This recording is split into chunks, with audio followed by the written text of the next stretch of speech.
आज हम एक संत का चरित्र श्रवण कर रहे थे। गोकुल भवन वाले परमहंस श्री राम मंगलदास जी महाराज भगवत प्राप्त जीवन मुक्त सिद्ध संत थे। उनकी वाणी पढ़ने योग्य है, उनका साहित्य पढ़ने योग्य है। अद्भुत महापुरुष हुए। खुले नेत्रों से सतयुग त्रेता द्वापर के देवी देवता संत महापुरुष प्रकट होकर उन्हें दर्शन देते थे और उनके साथ संवाद करते थे। उच्च कोटि के महात्मा थे। हिंदू मुसलमान सब आते थे उनके पास। मुस्लिमों में भी जो बड़े बड़े सिद्ध हो चुके हैं अपने साधना के पथ पर चल करके, वो भी उनसे आकर के सत्संग किया करते थे। सभी लोग आते थे उनके पास। वस्तुतः बहुत उच्च कोटि के महात्मा थे।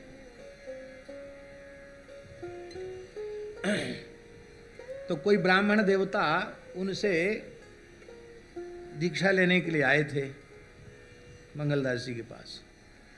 वो भगवती विंध्यवासिनी के उपासक थे और भगवती ने ही उनको प्रेरित करके भेजा था कि वहां जाओ, वहां शरणागत हो। तो उसके पहले तक श्री राम मंगलदास जी थोड़ा विचार करते थे मुहूर्त का। तो उत्तम मुहूर्त आने पर ही दीक्षा देते थे। तो उन्होंने कहा भी कुछ दिन यहाँ रहो, फिर देखते हैं मुहूर्त अच्छा दिन देखते हैं, तब आपको मंत्र सुना देंगे। तो वो कह के तो उनको विदा कर दिया।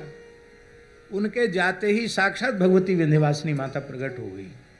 उन्होंने कहा राम मंगलदास जी से कि भगवत शरणागति में मुहूर्त देखने की आवश्यकता नहीं है, क्योंकि भगवान की शरण में जाने के लिए आठों प्रहर और सभी घड़ियां, सभी पल भगवत शरणागति के लिए सर्वोत्तम मुहूर्त हैं।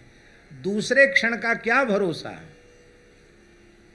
इसलिए जब ये आ जाए मन में कि हम भगवान की शरण हो, उसी समय मुहूर्त है।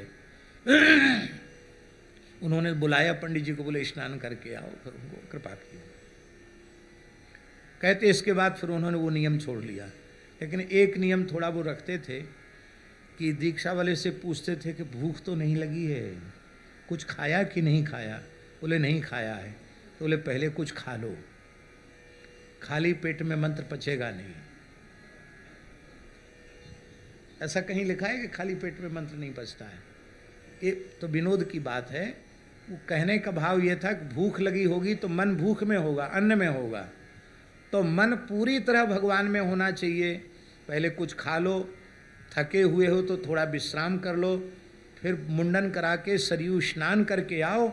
कोई शरीर में किसी प्रकार की ग्लानि, क्लिम और थकान आदि न हो, मन प्रसन्न हो, फिर भगवत शरणागति लो। ऐसा। और जो जिस मार्ग का साधक आता था उसे उसी मार्ग की साधना में वे दृढ़ कर देते थे। बहुत अच्छे महात्मा